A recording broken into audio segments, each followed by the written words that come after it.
Hubli Dharwad commissionerate ವ್ಯಾಪ್ತಿಯ Navanagar police ಠಾಣಾ ವ್ಯಾಪ್ತಿಯಲ್ಲಿ ನಿನ್ನೆ ಒಂದು ಭಾಳ ಹೃದಯ ವಿದ್ರಾವಕ ಘಟನೆ ನಡೆದಿದೆ. ಅದರಲ್ಲಿ ಏನಂದರೆ 13 ವರ್ಷದ ಮಗು ಸಮೃದ್ಧಿ ಅಂತ ಒಂದು ಮಗು ಹ್ಯಾಂಗ್ ಮಾಡ್ಕೊಂಡು ಸೂಸೈಡ್ ಮಾಡ್ಕೊಂಡಿರುವಂಥ ಒಂದು ಘಟನೆ ನಡೆದಿದೆ.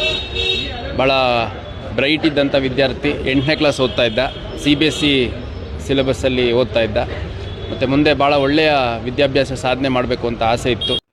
ಅವ್ರ ಪೋಷಕರು ಕೂಡ ಭಾಳ ಎಜುಕೇಟೆಡ್ ಜನ. ನಿನ್ನೆ ಮೊಬೈಲು ಉಪಯೋಗಿಸೋದ್ರ ಬಗ್ಗೆ ಸ್ವಲ್ಪ ಯಾಕೆ ಯಾವಾಗಲೂ ಮೊಬೈಲಲ್ಲಿ ಇರ್ತೀಯ ಅಂತ ಹೇಳಿದ್ದಕ್ಕೆ ಅವ್ನು ಸಡನ್ನಾಗಿ ಹೇಳ್ಬಿಟ್ಟು ಅವರು ಹೊರಗಡೆ ಏನೋ ಕೆಲಸ ಅಂತ ಹೋಗಿದ್ದಾರೆ. ಬರೋ ಅಷ್ಟೊತ್ತಿಗೆ ಅವನು ಹ್ಯಾಂಗ್ ಮಾಡ್ಕೊಂಡಿರುವಂಥ ಒಂದು ಘಟನೆ ನಡೆದಿದೆ. ನಾನು ಭಾಳ ಸ್ಪಷ್ಟವಾಗಿ ಎಲ್ಲರಲ್ಲೂ ಮನವಿ ಮಾಡಲಿಕ್ಕೆ ಇಷ್ಟಪಡ್ತೇನೆ. ಮೊಬೈಲ್ ಅಡಿಕ್ಷನ್ ಏನಿದೆ ಮಕ್ಕಳದು, ಅದನ್ನು ಭಾಳ ಸೂಕ್ಷ್ಮವಾಗಿ ಗಮನಿಸುವಂಥ ದೊಡ್ಡ ಜವಾಬ್ದಾರಿ ಪೇರೆಂಟ್ಸ್ ಮೇಲಿದೆ. ಮನೇಲಿ ಯಾರು ಇರ್ತಾರೋ ಅವ್ರ ಮೇಲಿದೆ.